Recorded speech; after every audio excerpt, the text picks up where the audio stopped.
ఓకేమ్మా.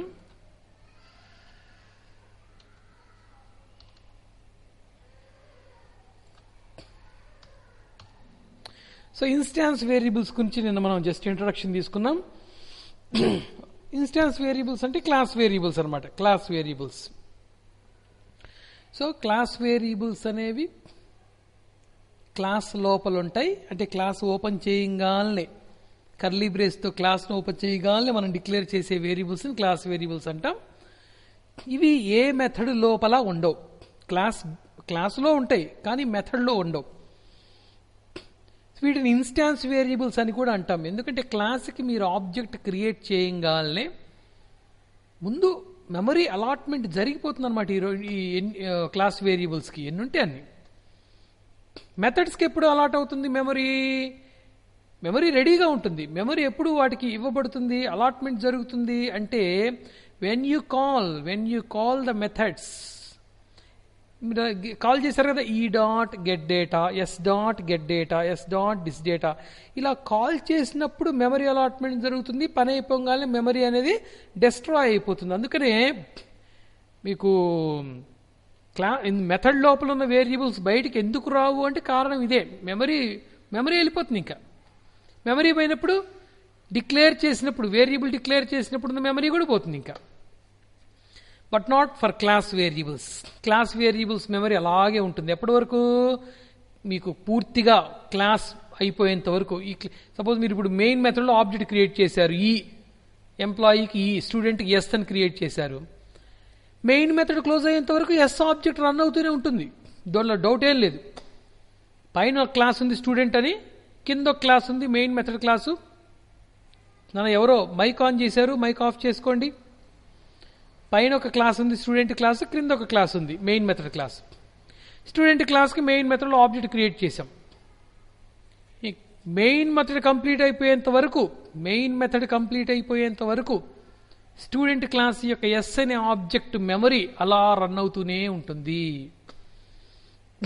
ఓకేనా? సో ఇప్పుడు చెప్తున్నాడు చూడండి ఇన్స్టాన్స్ వేరియబుల్స్ గురించి. The scope of instance variables is inside the class. దీని పరిధి ఎంతవరకు ఉంటుందంటే క్లాస్ లోపల వరకే. క్లాస్ లోపల అంటే క్లాస్ కర్లీ బ్రేస్తో ఓపెన్ చేసి క్లాస్ని కర్లీ బ్రేస్తో క్లోజ్ చేసే లోపల మీరు ఎన్ని మెథడ్స్లో అయినా గెట్ డేటా, డిస్ డేటా, ఇంకొక 10 మెథడ్స్ తీసుకొనైనా ఈ క్లాస్ వేరియబుల్స్ని మీరు యాక్సెస్ చేసుకోవచ్చు, వాడుకోవచ్చు. They are visible inside all the methods and constructors. Constructor కూడా మెథడ్ లాంటిదేదమ్మా, కాకపోతే కొంచెం మార్పు ఉంటుంది. మీకు త్వరలో వస్తుంది మీకు అది. సో క్లాస్లో ఉన్నటువంటి వేరియబుల్స్ అన్నీ కూడా అన్ని మెథడ్స్కి, అన్ని కన్స్ట్రక్టర్స్కి యాక్సెస్ అవుతాయి. ఓకేనా? So it is visible from అంటే క్లాస్ వేరియబుల్స్ ఎలాంటివంటే మన ఇంట్లో ఉన్నటువంటి టీవీ లాంటిది. ఇంట్లో ఉన్న టీవీ దాన్ని ఎవరు యాక్సెస్ చేసుకుంటే అందరూ, ఇంట్లో ఉన్న మెంబర్స్ అందరూ, ఇంట్లో ఉన్న ప్రతి ఒక్క మనిషి ఒక మెథడ్ అనుకోండి, మనుషులే మెథడ్స్ అనుకోండి. ఇంట్లో ఉన్న టీవీ క్లాస్ వేరియబుల్ అనుకోండి. ఎవరైనా రిమోట్తో ఆన్ చేసుకోవచ్చు, ఆఫ్ చేసుకోవచ్చు. మీరు చూస్తూ ఉన్నారనుకోండి, నాన్న వెళ్తూ సరదాగా టీవీ స్విచ్ ఆపేసి వెళ్ళిపోవచ్చు మిమ్మల్ని కాస్త ఏడిపించడానికి. అందరికీ రైట్స్ ఉంటాయి అన్నమాట. అర్థమవుతుందా? అలా కాకుండా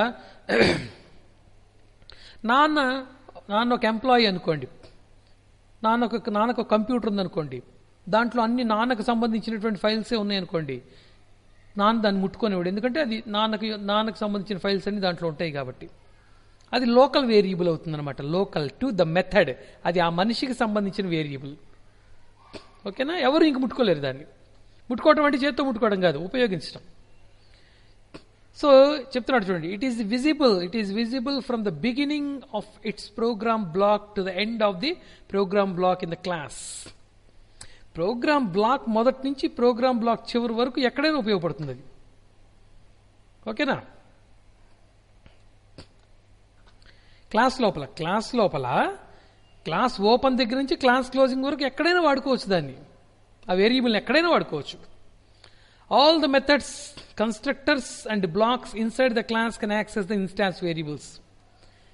క్లాస్ లోపల ఉన్నటువంటి వేరియబుల్స్ని మెథడ్స్ కానీ, కన్స్ట్రక్టర్స్ కానీ, లేక మెథడ్స్ మరియు కన్స్ట్రక్టర్స్ మరియు బ్లాక్స్ అన్నీ వాడుకోవచ్చు, ఏదైనా వాడుకోవచ్చు. Normally it is recommended to make these variables private in the class. సహజంగా వీటిని ప్రైవేట్ చేయమంటారు. క్లాస్ లోపలే ప్రైవేట్ చేసేసేయాలి, క్లాస్ లోపలే వచ్చేట్టుగా. అంటే క్లాస్లో ఉన్నాయి కదా, క్లాస్లో డిక్లేర్ చేశాము, మెథడ్ లోపల లేవు, క్లాస్లో ఉన్నాయి, క్లాస్లోకే వస్తుంది అని అనుకోవద్దు. క్లాస్ బయటికి కూడా వస్తాయి, ఇవి క్లాస్ బయటికి కూడా వస్తాయి. అలా రాకుండా ఉండాలంటే ఏం చేయమంటున్నాడు వీడు?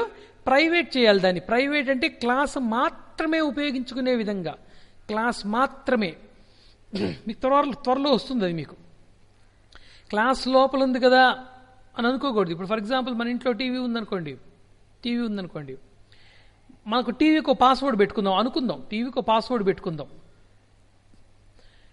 సో పాస్వర్డ్ ఇంట్లో ఉన్న మనుషులందరికీ తెలుసు, నాన్నకి, అమ్మకి, చెల్లెలకి, తమ్ముడికి, అందరికీ తెలుసు. బట్ బయట వ్యక్తులు ఎవరు వచ్చినా కూడా టీవీ రిమోట్ ఆన్ చేయగలరు, but they do not visualize the television channels. Password కొడితే కానీ రాదు, పాస్వర్డ్ వాళ్ళకి తెలియదు. Because the password is private.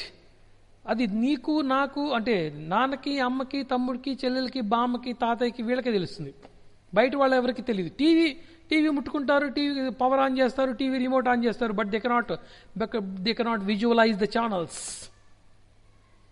Because the television is under password కంట్రోల్లో ఉంది. పాస్వర్డ్ కొడితేనే ఓపెన్ అవుతుంది. ఎగ్జాంపుల్ చెప్తున్నాను నేను మీకు, ఇది example, it's just an example. క్లాస్లో ఉన్న మెంబర్స్ క్లాస్లో ఎక్కడికైనా వస్తాయి నాన్న, క్లాస్ బయటికి కూడా వస్తాయి, క్లాస్ బయటకు కూడా వస్తాయి. అయితే బయటికి రాకుండా మనం ప్రొటెక్షన్ ఏర్పాటు చేయొచ్చు. దాన్ని ప్రైవేట్ చేయడం ద్వారా, ప్రైవేట్ అని చేయడం ద్వారా క్లాస్ వరకే, మళ్ళీ క్లాస్ లోపల ఎక్కడైనా వస్తాయి, ఎన్ని మెథడ్స్లోకైనా వస్తాయి, కానీ క్లాస్ దాటి బయటికి రాకూడదు అని మీరు అనుకుంటే ఆ వేరియబుల్స్ని మీరు ప్రైవేట్గా తయారు చేయాలి. ప్రైవేట్ అనే పదంతో తయారు చేయవలసి ఉంటుంది. మీరు ఇంతకుముందు ప్యాకేజ్ కాన్సెప్ట్లో పబ్లిక్ వాయిడ్ గెట్ డేటా తీసుకున్నారు కదా, అలాగే ప్రైవేట్ అని తీసుకోవాలి. మీకు వస్తుంది, త్వరలో వస్తుంది ఇవన్నీ కూడా. In the user defined method అంటే గెట్ డేటా, డిస్ డేటా, వీటిని ఇన్స్టాన్స్ మెథడ్స్ అని కూడా అంటాం. ఎందుకంటే మనం కాల్ చేయగానే మెమరీ అలాట్ అవుతుంది కాబట్టి ఇన్స్టాన్స్ మెథడ్స్ అంటాం. The instance variables can be access directly by calling the variable name inside the class. ఓకేనా? క్లాస్లో ఉన్న మెథడ్స్లోకి క్లాస్ వేరియబుల్స్ నేరుగా కాల్ చేసుకోవచ్చు. దానికి ఎలాంటి రెస్ట్రిక్షన్స్ లేవు, ఆబ్జెక్ట్ అవసరం లేదు. అంతే కదా మనం చేసింది. ఇప్పుడు మీరు క్లాస్ రాశారు, క్లాస్లో క్లాస్ వేరియబుల్స్ 2 ఉన్నాయి. డిస్ డేటాలో ఆ రెండింటిని మీరు ప్రింట్ చేయడానికి ఎస్ డాట్ అని, ఈ డాట్ అని తీసుకున్నారా? ఏమీ తీసుకోలేదు. ఎందుకు? అవి క్లాస్ వేరియబుల్సే. క్లాస్ వేరియబుల్స్ని క్లాస్లో ఉన్నటువంటి మెథడ్సే యాక్సెస్ చేసుకోవడానికి ఇంకెలాంటి పర్మిషన్స్ అక్కర్లేదు. ఓకేనా? అందుకే directly by calling the variable name inside the class. Within static methods and different classes. మీకు స్టాటిక్ అనేటువంటి కాన్సెప్ట్ మీకు జస్ట్ మెయిన్ మెథడ్లో మాత్రమే వచ్చింది. స్టాటిక్ అనే వేరియబుల్ మీరు క్రియేట్ చేయొచ్చు, అది మీకు తర్వాత వస్తుంది. స్టాటిక్ మెథడ్స్ ఉన్నాయనుకోండి, suppose void get data, void dis డేటాలో ఒకదాన్ని స్టాటిక్ మెథడ్గా అనుకుందాం అనుకోండి. అంటే స్టాటిక్ వాయిడ్ గెట్ డేటా లేదా స్టాటిక్ వాయిడ్ డిస్ డేటా అనుకుందాం అనుకోండి. ఇన్స్టాన్స్ వేరియబుల్స్ ఎలా కాల్ చేయాలంటున్నాడు? Instance variables should be called using object reference variable. ఓకేనా? ఆబ్జెక్ట్ ద్వారా కాల్ చేయాలట స్టాటిక్ మెథడ్స్లోకి. గుర్తుపెట్టుకోండి అంతే, ఇప్పుడు మనకు అవసరం లేదు ఇది. అంటే సందర్భం వచ్చింది కాబట్టి చెప్పుకుంటున్నాం మనం ఇక్కడ. మెథడ్ వాయిడ్ గెట్ డేటా అనే మెథడ్ స్టాటిక్ మెథడ్ అనుకోండి. అప్పుడు ఎలా కాల్ చేస్తాం మనము? ఆబ్జెక్ట్. ఇప్పుడు మనకి మెయిన్ మెథడ్ ఉంది. మెయిన్ మెథడ్ ఏంటి? స్టాటిక్కే కదా. Public static void main method static అయింది. ఇప్పుడు క్లాస్లో ఉన్నటువంటి క్లాస్ మెంబర్స్ ఏమున్నాయి? 2 వేరియబుల్స్, 2 మెథడ్స్, మొత్తం 4 ఉన్నాయి కదా. అవునా? మీరు రాసిన ప్రోగ్రాంలోనే 2 variables class variables, 2 methods class methods. ఈ 4టిని ఏమంటాం మనం? క్లాస్ మెంబర్స్ అంటాం. క్లాస్ మెంబర్స్ని స్టాటిక్ మెథడ్ అయినటువంటి మెయిన్లో నుండి ఈ మెంబర్స్ని, క్లాస్ మెంబర్స్ని యాక్సెస్ చేయాలంటే ఎలా యాక్సెస్ చేసాం? s.getData, s.disData. అర్థమవుతుందా? ఒకవేళ మనం క్లాస్లో ఉన్నటువంటి మెథడ్స్లో void get data, void dis data లాంటి మెథడ్స్లో ఏదన్నా ఒక మెథడ్ స్టాటిక్ మెథడ్ అయినట్లయితే స్టాటిక్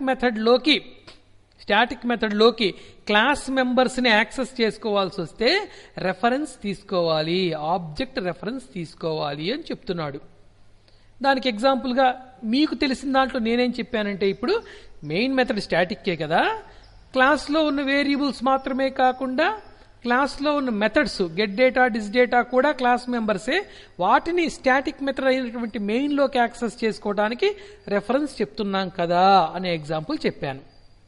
స్టాటిక్ గురించి మీకు క్షుణ్ణంగా తర్వాత ఉంటుంది, ఇబ్బంది ఏం లేదు, భయపడాల్సిన అవసరం లేదు.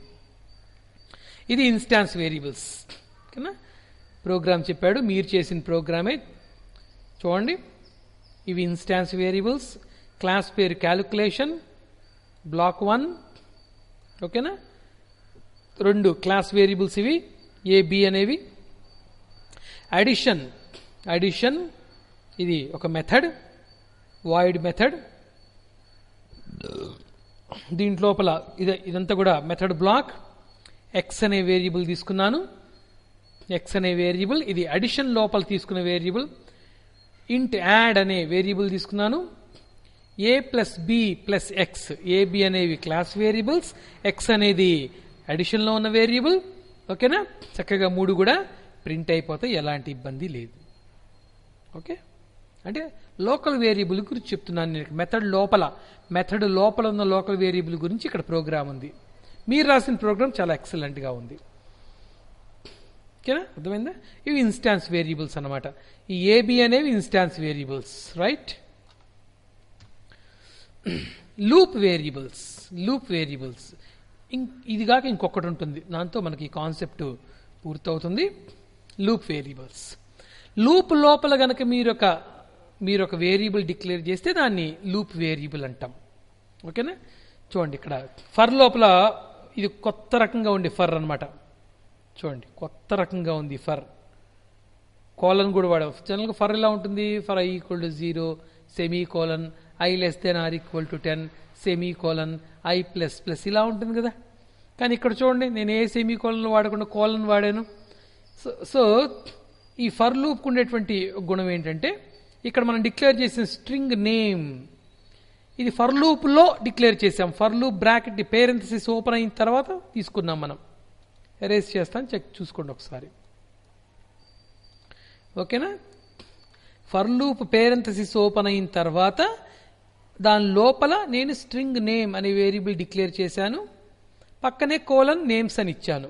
కోలన్ నేమ్స్ అనేది ఏమిటి? పైన డిక్లేర్ చేశాను చూడండి, స్ట్రింగ్ వేరియబుల్, అరే వేరియబుల్. ఇది కూడా దీంట్లో ఎన్ని వాల్యూస్ ఉన్నాయి? శ్రీ అనే ఒక వాల్యూ, సాధన అనే ఒక వాల్యూ, డిగ్రీ అనే ఒక వాల్యూ, కాలేజ్ అనే ఒక, మొత్తం 4 వాల్యూస్ నేమ్స్లో ఉన్నాయి. నేమ్స్ అనే అరేలో ఉన్నాయి. ఇక్కడ చూడండి, ఈ ఫర్ లూప్ ఏం చేస్తుంది? ఇక్కడ మనం ఏమి ఇంక్రిమెంట్స్, డిక్రిమెంట్స్, కండిషన్స్ ఏమి రాయం. ఇది కొంచెం advanced for loop in Java. ఇదేం చేస్తుంది? ఈ ఫర్ లూప్ ఏం చేస్తుంది? నేమ్స్ అనేటువంటిదిగో ఈ నేమ్స్లో ఉన్న ఒక్కొక్క పదాన్ని, ఒక్కొక్క వర్డ్ని నేమ్లో పెట్టుకొని ప్రింట్ చేసేస్తుంది. ముందు నేమ్స్లో ఉన్న 0th ప్లేస్లో శ్రీ ఉంది, దాన్ని తీసుకొచ్చి నేమ్లో పెట్టుకుంటుంది, ప్రింట్ చేసేస్తుంది. మళ్ళీ నెక్స్ట్ 1 ప్లేస్కి వెళ్ళిపోతుంది, సాధన ఉంటుంది. సాధన అనేటువంటి పదాన్ని తీసుకొచ్చి నేమ్లో పెడుతుంది, ప్రింట్ చేస్తుంది. డిగ్రీ అనే పదాన్ని తీసుకొని వచ్చి నేమ్లో పెడుతుంది, ప్రింట్ చేస్తుంది. ఇలాగా ఆటోమేటిక్గా మనం ఇంక్రిమెంట్ చేయకుండానే, మనం చెప్పకుండానే నేమ్స్ అనేటువంటి అరేలో ఉన్న 4 కాదు 400 పదాలని ఒక్కోటి తీసుకొని నేమ్లో పెట్టుకొని ప్రింట్ చేసేస్తూ లూప్ను కంప్లీట్ చేసేసుకుంటుంది. ఇప్పుడు ఈ ప్రోగ్రామ్ కంపైల్ అవుతుందా కాదా నాకు మీరు చెప్పాలి. ఇక్కడ నేను ఇంకో స్టేట్మెంట్ తీసుకున్నాను, system.out.println నేమ్. ఫర్ లూప్ కిందకి ఈ ఒక్క స్టేట్మెంటే వస్తుంది. ఈ స్టేట్మెంట్ ఇదమ్మా ఇది వస్తుంది, కిందిది రాదు. కింద ఉన్నటువంటి ప్రింట్ ఎలిమెంట్ ఫర్ లూప్ సంబంధించింది కాదు, అది మెయిన్ మెథడ్కి సంబంధించినటువంటిది. ఓకేనా? ఇప్పుడు ఈ ప్రోగ్రామ్ కంపైల్ అవుతుందా, మైక్ ఆన్ చేసి చెప్పచ్చు.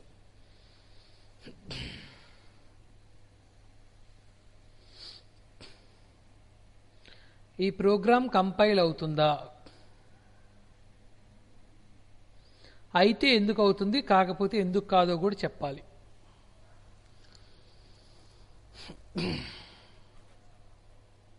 అవ్వదు. ఎందుకు అవ్వదు? నువ్వు ఉండమ్మా ఆ పిల్లని చెప్పరా అబ్బాయి.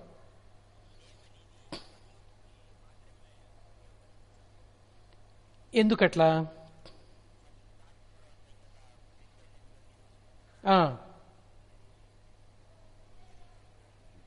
ఎందుకు ఎందుకు ఎందుకు ఉపయోగపడదు? పరిమితం. ఫర్ లూప్లో డిక్లేర్ చేయబడింది కాబట్టి అనే పదం వాడాలి, అర్థమైందా? ఫర్ లూప్లో డిక్లేర్ చేయబడింది కాబట్టి అది ఫర్ బ్లాక్. చెప్తున్నాడు చూడండి, మనం హెడ్డింగ్ ఏంటి? Scope of loop variables. ఒక లూప్ లోపల డిక్లేర్ చేసిన వేరియబుల్ ఆ లూప్ యొక్క బ్లాక్కు పరిమితం అవుతుంది, ఆ లూప్కే పరిమితం అవుతుంది. మెథడ్ లోపల ఉన్న వేరియబుల్ మెథడ్కే పరిమితం అవుతుంది, మెథడ్ లోపల బ్లాక్లో ఉన్న వేరియబుల్ బ్లాక్కే పరిమితం అవుతుంది. ఫర్ లూప్లో డిక్లేర్ చేసిన వేరియబుల్, ఫర్ లూపే కాదు వైల్ లూప్ అని తీసుకోవచ్చు, లోపల డిక్లేర్ చేసిన వేరియబుల్ ఆ లూప్ లోపలకే పరిమితం అవుతుంది, లూప్ దాటి బయటికి రాదు. కాబట్టి ఇది కరెక్ట్. ఇప్పుడు నువ్వు చెప్పమ్మా.